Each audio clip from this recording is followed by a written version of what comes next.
مسجد نبوی کی طرف دیکھتے ہیں اور گویا کہ مسجد نبوی کے مینار سر اٹھا اٹھا کر حسین کی طرف دیکھتے ہیں۔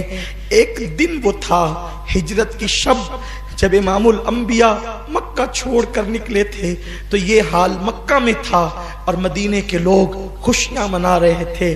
آج تاریخ کا وہ دن آیا ہے کہ مدینہ منورہ کی گلیاں سوگواری میں ڈوب گئی ہے۔ حسین پلٹ پلٹ کر کہتے ہیں نانا آخری سلام لو، اور مسجد نبوی کے مینار اچک اچک کر حسین کو دیکھتے ہیں۔ ایک گرد جانوروں کے چلنے سے اٹھتی ہے اور وہ چھوٹا سا 72 نفری قافلہ، 72 نفوس قدسیہ پہ مشتمل قافلہ اس دھول میں چھپ جاتا ہے، اور اس کے بعد وہ نظروں سے اوجھل ہو جاتا ہے، اور صبح چمکنے سے پہلے وہ مدینہ منورہ سے دور نکل جاتا ہے۔